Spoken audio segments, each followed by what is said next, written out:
Ouais, tu l'as déjà sûrement entendu maintes fois. Il faut être déter. Mais aujourd'hui, c'est la bonne. C'est la bonne parce que tu es tombé sur cette vidéo et tu sais bien que beaucoup de monde maintenant, enfin beaucoup de monde. Il y a pas mal de chaînes qui parlent de ce genre de choses, mais c'est pas suffisant. Et aujourd'hui, je vais te dire à quel point la détermination c'est important. Il n'y a pas longtemps, j'ai failli rester dans cette eau là que tu entends peut-être. Désolé d'ailleurs si le son n'est pas optimal. Et disons que quand on m'envoie, c'est bon. J'ai failli rester, mais ce qui a fait que je ne suis pas resté dans cette eau de bon fond ou à la surface, mais voilà, c'est que j'étais déter. J'étais vraiment déter. Et donc, que ce soit un objectif, que ce soit simplement un élan vital, parce que tu as envie de rester en vie, tu vas avoir cette déter.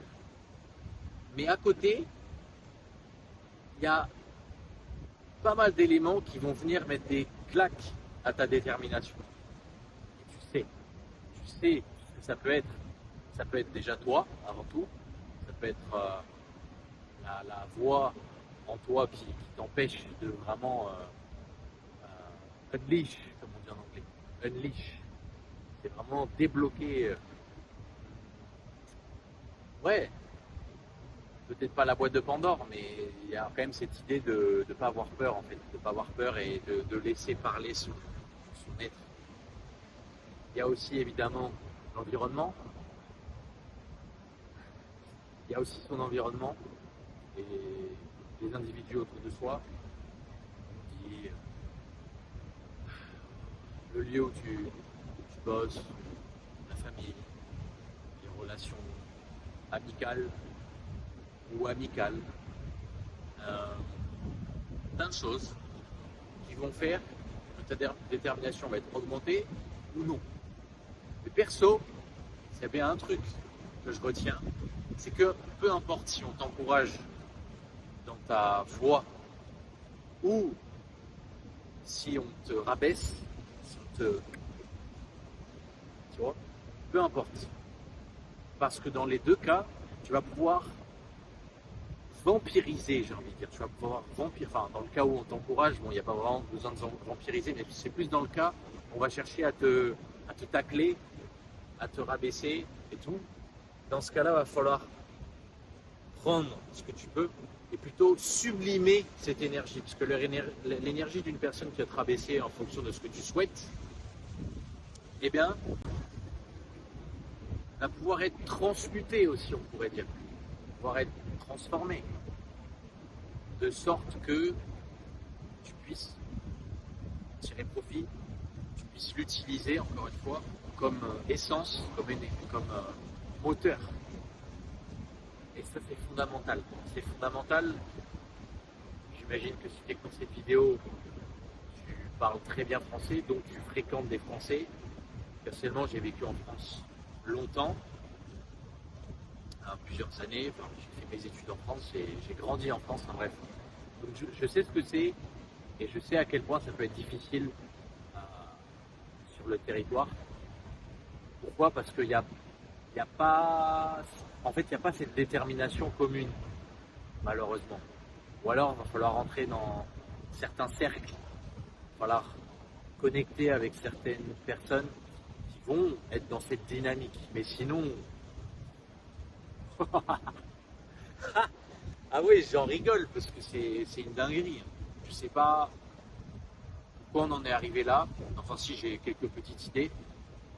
Euh, En voilà une, ça s'affiche à l'écran, je la mettrai lors du montage, de Théodore Kaczynski, j'espère que je prononce bien Kaczynski.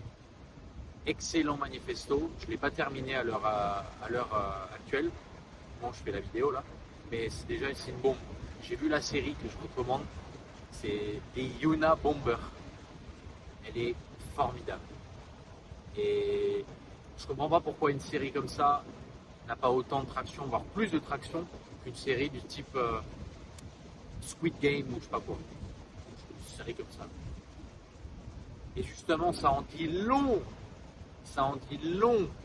sur l'état des choses au niveau collectif, au niveau de la conscience commune.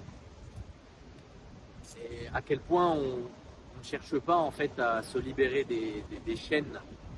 Et on pourrait parler, souvent on dit du système, mais c'est trop, ça encore c'est trop survoler le sujet. Les chaînes, elles sont bien plus ancrées qu'on imagine. Elles sont là où parfois on ne regarde pas, bien souvent même. Et bien souvent aussi, on en a plus ou moins conscience, mais on ne veut pas regarder.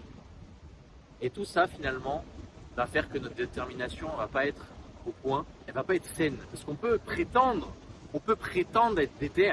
Et je me lève, ce, ce, cet angle. On peut prétendre être déter, mais en réalité, on se sabote à côté, ce qui fait que notre détermination, elle est bancale. Elle est bancale. Et il ne faut pas que je me rapproche trop de l'eau, sinon on va trop loin. Je me calme, je me calme, je me calme. Mais sans rire, en étant très très sérieux. Je veux dire par là que si on n'a pas une détermination finalement pure, en,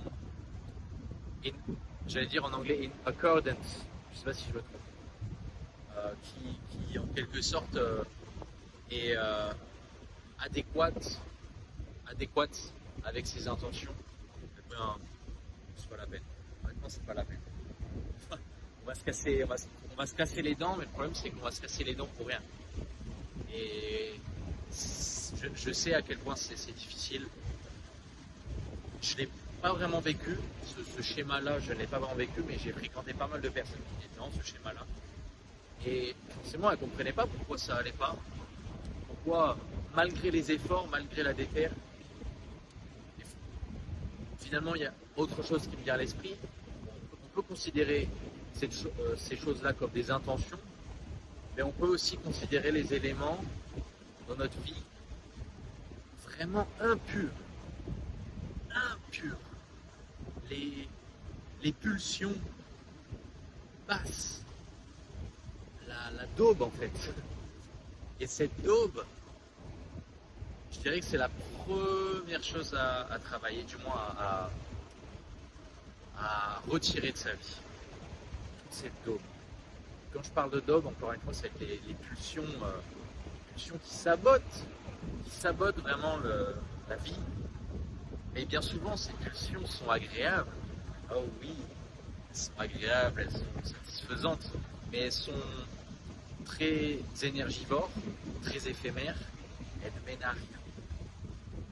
Elles ne mènent vraiment à rien.